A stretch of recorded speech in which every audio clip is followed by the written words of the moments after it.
19वां श्लोक चल रहा था। जिसके संपूर्ण शास्त्र सम्मत कर्म बिना कामना और संकल्प के होते हैं तथा जिसके समस्त कर्म ज्ञान रूप अग्नि के द्वारा भस्म हो गए हैं, उस महापुरुष को ज्ञानी जन भी पंडित कहते हैं।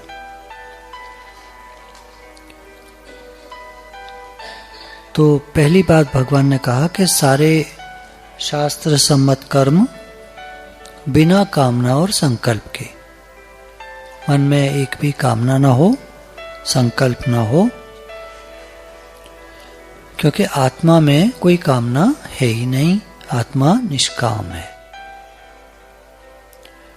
और संकल्प जब हम करते हैं तो उसका फल भी फिर भोगना पड़ता है।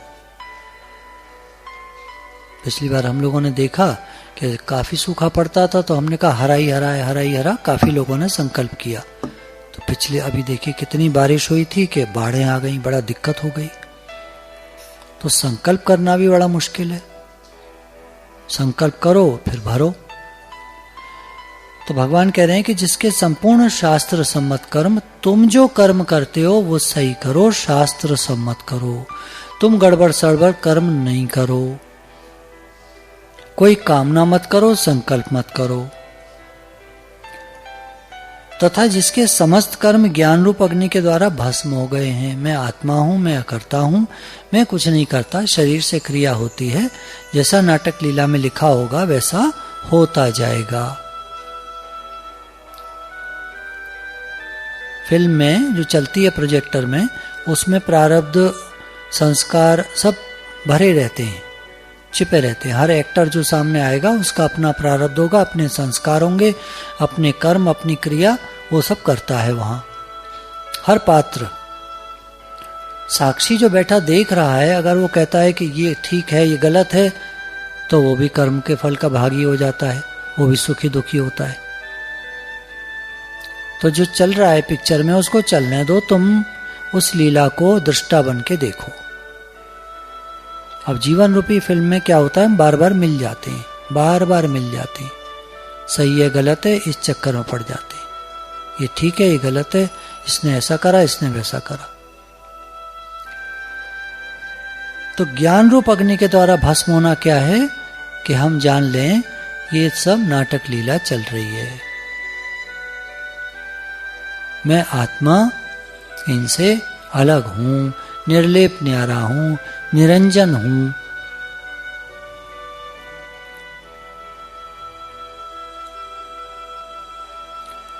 जो पुरुष समस्त कर्मों में और उनके फलों में आसक्ति का सर्वथा त्याग करके संसार के आश्रय से रहित हो गया है और परमात्मा में नित्य तृप्त है, वह कर्मों में भली भांति वर्तता हुआ भी वास्तव में कुछ नहीं करता।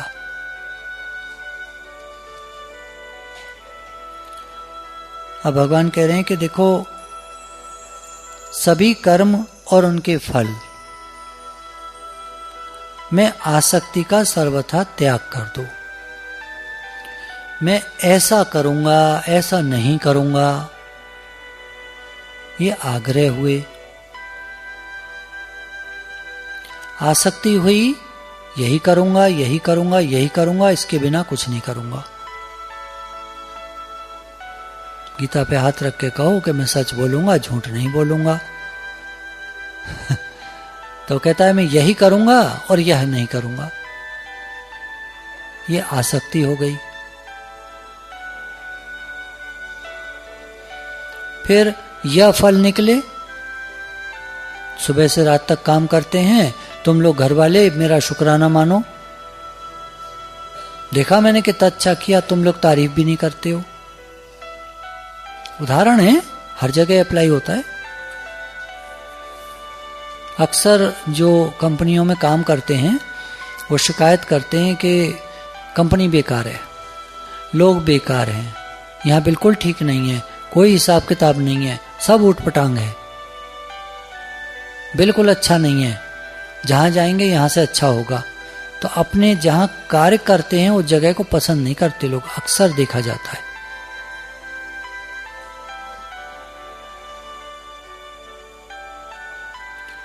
तो फल में आसक्ति, ऐसा होना चाहिए, ऐसा होना चाहिए, वैसा होता नहीं तो उनको जगह बेकार लगती है, वो कर्म बेकार लगता है, उस कर्म का फल बेकार लगता है।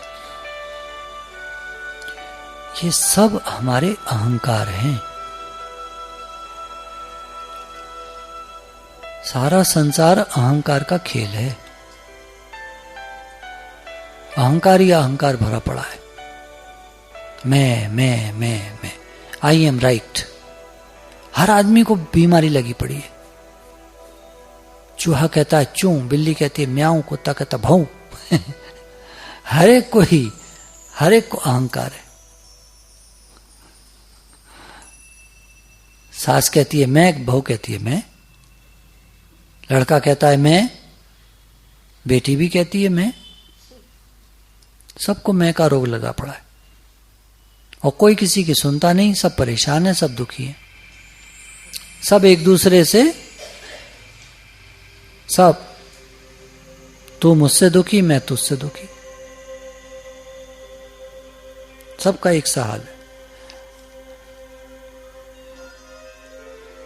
तो भगवान कह रहे हैं कि जो पुरुष समस्त कर्मों में और उनके फलों में आसक्ति का सर्वथा त्याग करके संसार के आश्रय से रहित हो गया है, संसार का आश्रय छोड़ दिया है उसने और परमात्मा में नित्य तृप्त है। संसार का कोई आश्रय नहीं रखता।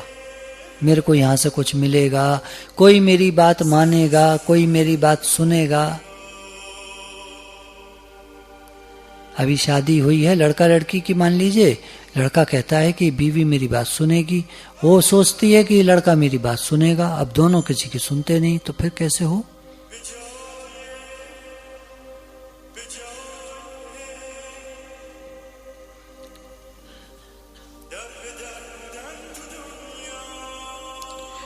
बुल्ले शाह कह रहे हैं संसार को भुलाओ, परमात्मा से प्रेम बढ़ाओ। देखिए ना, सब संत एक ही बात कह रहे हैं। तो दुनिया बनाई क्यों भगवान ने? प्रश्न उठता है। हम यहाँ कहां फंस गए, किस चक्कर में क्यों आए यहां? हैं बेकार। अब भगवान ने बनाई क्यों? क्या जरूरत पड़ गई भगवान को दुनिया बनाने की? नहीं, प्रश्न नहीं उठता। जब हर आदमी अपने मन से चल रहा है, कोई किसी की सुनता नहीं, कोई किसी की मानता नहीं, कोई किसी के, मतलब हम कोई बढ़िया बात भी बता मैं तो नहीं सुनता कोई। क्यों बनाई भगवान ने ऐसी दुनिया?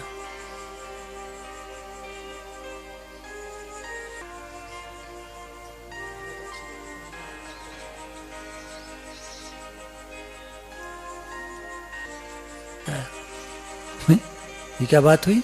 दूसरे को दुखी करने के लिए तुमने खेल रचाया, वाह हैं? आपने शादी क्यों करी? पति को दुखी करने के लिए। बढ़िया बात है, ये बहुत बढ़िया रही।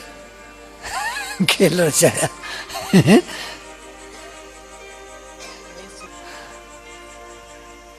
नहीं, आप तो ज्ञानी हैं, मैं तो इन लोगों से पूछ रहा। कोई तो बतावे।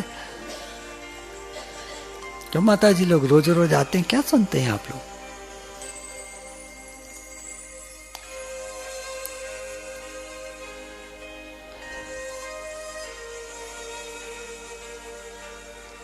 एक औरत जो थी वो दुख बनाने की फैक्ट्री लगा रखी थी उसने। उसका आदमी शिमला घुमा लाया और आके दुखी की दुखी जैसी गई थी वैसी लौट के आ गई। पूरा शिमला घूमी आई, 25,000 रुपये खर्च कर आई, पति को मार गालियां देती रही पूरे रास्ते, और घर आई तो भी दुखी। ऐसी औरत क्यों बनाई भगवान ने?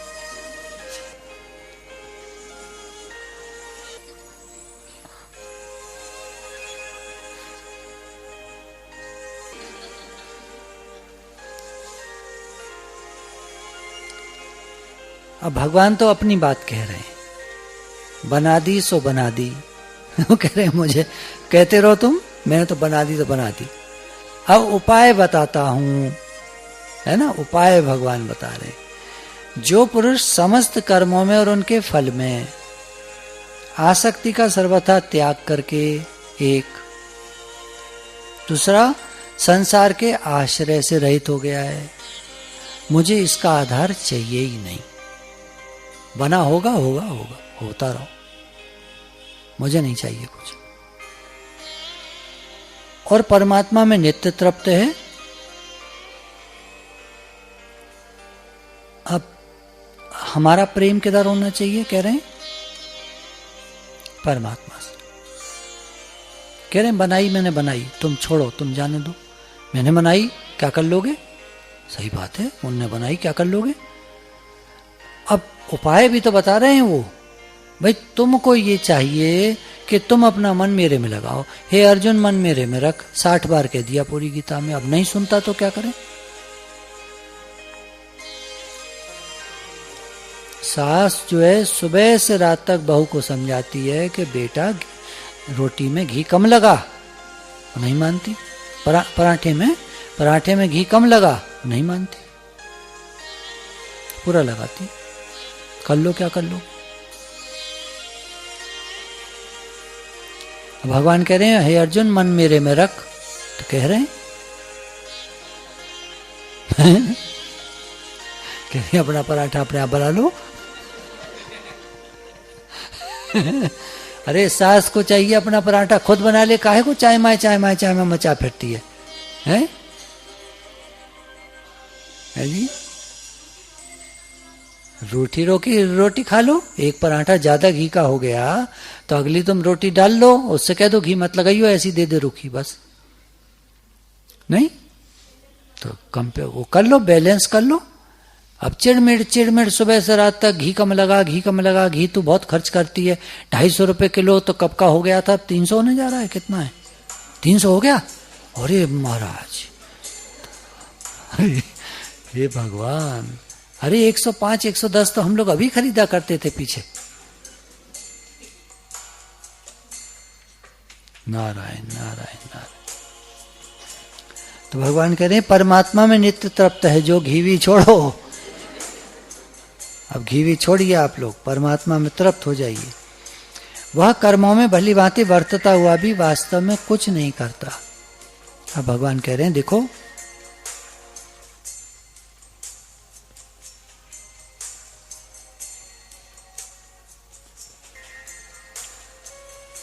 बात तो कर्म और उसके फल में आसक्ति मत करो। दूसरा, संसार के आश्रय से रहित हो जाओ, उसका आधार मत लो, मेरा आधार लो। भगवान कह रहे हैं मेरे से जुड़ो, मेरे से योग लगाओ, मेरे में तृप्ति रखो, भगवान से प्रेम करो, उसमें तृप्त हो जाओ। अब क्या होगा? अब घी 125 है तो ज्यादा खा लो, 300 हो गया तो कम खा लो, क्या दिक्कत है? भाई आपका खर्चा वहीं रहेगा। अब प्याज जब महंगी आज हो जाती है तो क्या करते हैं? रोज 2 गांठ डालते थे, अभी 1 डाल लो, हैं? नहीं डालते प्याज, खाते ही नहीं आप। अब तो महंगी हो ही गई तो पहले 2 गांठ डालते थे, तो अब 1 डाल लो, तो वही वो हो जाएगा, रेट वही पड़ जाएगा। अरे कम खा लो, भगवान यही तो कह रहे हैं। तुम परमात्मा में तो तृप्त होते नहीं, तुमको तो हर समय लगी पड़ी है दुनिया की। ये खेल खेलते हैं भगवान, देखिए अब समझिए, ये ना खेल खेलते हैं हमारा दिमाग वहां से हटाने के लिए, और हम क्या करते हैं उसको ठीक करने में लगे रहते हैं। इंपोर्ट कर लो प्याज, कर लो इंपोर्ट, पैसा नहीं लगेगा। प्याज तो आ गई, आपको तो मिल गई 25 रुपए किलो, गवर्नमेंट के तो डॉलर चले गए। फिर वो क्या करेगी? कहीं और से निकालेगी। अब पेट्रोल डाल लो, प्याज तो कर दी सस्ती, आ जाएगी वो तो थोड़े दिन में, रेट गिर तो रहा है। 50 आ गया था 60 से, दिल्ली में 80 थी, वहां भी आ गया 65, यहाँ 50 आ गया, और आ जाएगा 40 30, और 15 दिन रुक जाइए, आ जाएगा रेट डाउन, इंपोर्ट हो गई। अब तेल न डालोगे गाड़ी में?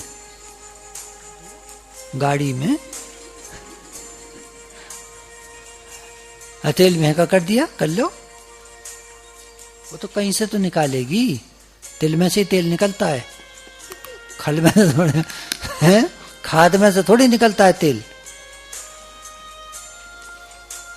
समझ रहे नहीं समझ रहे? मुझे ऐसा लग रहा है कुछ लोग देखते रहते हैं, क्या बोल रहे हैं पता नहीं, सत्संग हो रहा है क्या हो रहा है। मेरा तो ऐसी स्टाइल है, मैं क्या करूं।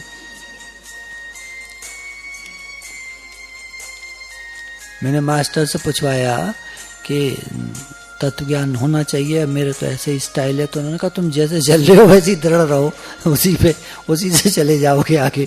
जरूरी नहीं है दूसरों के लिए तुम अपने स्वभाव को क्यों चेंज करते हो। तो मैं तो अपने ही स्वभाव से करूंगा सत्संग। अब आपको समझ में आवे ना आवे।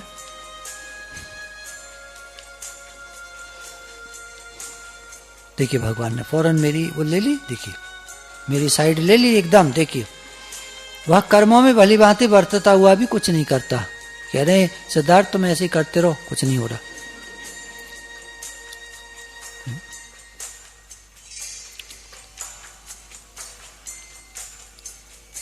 जिसका अंतःकरण और इंद्रियों के सहित शरीर जीता हुआ है और जिसने समस्त भोगों की सामग्री का परित्याग कर दिया है। अब महंगाई की बात चली ना, तुरंत आ गए भगवान उस पर। आपके मन में जो प्रश्न उठेगा अगला श्लोक वही निकलेगा। जिसने समस्त भोगों की सामग्री का परित्याग कर दिया है। प्याज खाना छोड़ दो भगवान कह रहे। तुम कह रहे थे प्याज महंगी हो गई है, तो मैं बताता हूं कैसे सस्ता पड़ेगा। खाओ ही मत, है ना। बहुत से लोग प्याज नहीं खाते। तो थोड़े दिन के लिए हम लोग क्या करेंगे, तपस्या करेंगे। क्या तप करेंगे, हम प्याज खाना छोड़ देंगे थोड़े दिन के लिए। हैं, मैं तप करता हूं, क्या प्याज खाना छोड़ दिया मैंने। अब कितना एहसान हो गया भगवान पर। हम लोग इस समय कितने होंगे, 100 तो होंगे करीब करीब, लगभग ज्यादा ही होंगे। हम लोग सब प्याज खाना छोड़ देते हैं एक दिन के लिए, ठीक है। अरे एक दिन में क्या जाता है, एक दिन का तपस्या ना कर सको। बहुत सारे लोग तो खाते भी नहीं होंगे। कितने लोग प्याज नहीं खाते। हाँ तो कई लोग नहीं खाते, बाकी लोग भी नहीं खाएंगे। आज तो क्या हो जाएगा, को मर जाएंगे क्या, प्याज सस्ती हो जाएगी कल ही। हाँ और क्या। अरे आपकी तपस्या का रंग नहीं आएगा है। 2 दिन, अब 3 दिन मत कर देना आप। फिर बात यह है कि आज और कल तो काम चल जाएगा, परसों फिर ज्यादा खा जाएंगे हम लोग। हाँ फिर नुकसान हो जाएगा। फिर वही तीसरे चौथे दिन फिर वही रेट हो जाएगा ऊपर। तभी तो मैंने कहा एक दिन खाना छोड़, एक दिन कोई दिक्कत नहीं आती है। बैलेंस बना के चले, एक दिन खा लीजिए, एक दिन मत खाइएगा, ठीक है ना। या आज खा लो फिर कल नहीं खाएंगे, चलिए हम लोग, ठीक है। आज मन भर लो, अपना तृप्त कर लो, ताकि कल हुड़क ना आवे। अब देख आप जैसे चाहे, आप जैसे मर्जी वैसे कर लीजिएगा।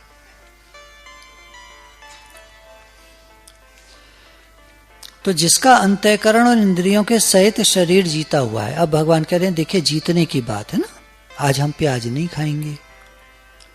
तो ये क्या हुआ, एक छोटी सी युक्ति है आपकी अंतःकरण को जीतने की। शाम तक ये देखना है मन तो नहीं चला हमारा।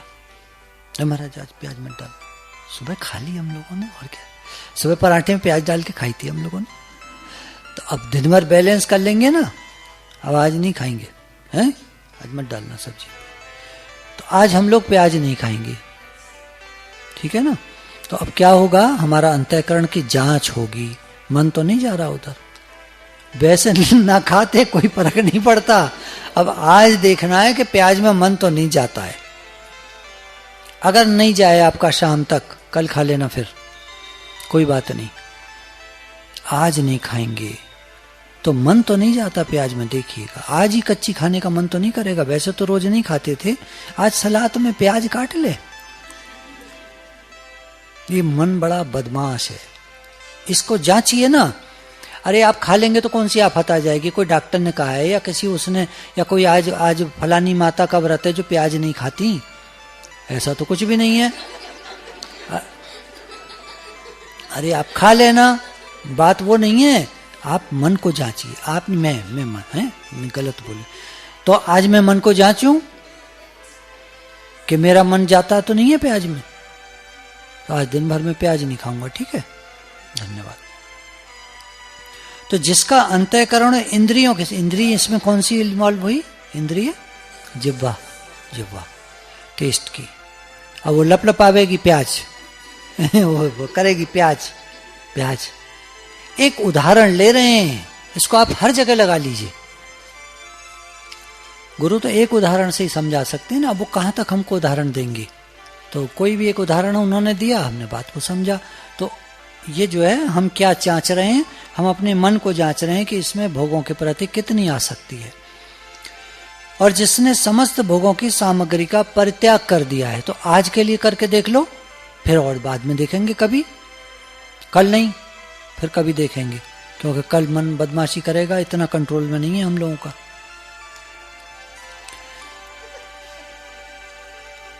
ऐसा आशा रहित पुरुष, जिसको कोई उम्मीद कोई आशा संसार से नहीं है, केवल शरीर संबंधी कर्म करता हुआ पापों को नहीं प्राप्त होता। बोला उससे कभी पाप नहीं होगा।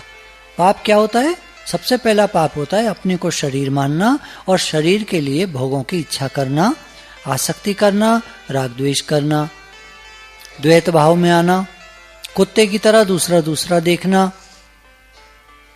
दूसरों को और अपने को शरीर मानना, ये सब पाप है। इसी से सारे पाप उत्पन्न होते हैं। तो भगवान कह रहे हैं जब तुम्हें कोई भोग नहीं चाहिए, अंतःकरण और इंद्रियों के साथ शरीर तुम्हारा जीता हुआ है, मन तुम्हारा वश में है, तुमको कोई आशा नहीं है संसार से, तो शरीर से कर्म भी हो रहे हैं तुम्हारे, पर तुम लिप्त नहीं होगे, पाप नहीं होगा तुमसे, क्योंकि तुम निर्लेप न्यारे भाव से चल रहे हो, निष्काम हो। निष्कामी से कोई पाप नहीं होता, उससे सेवा होती।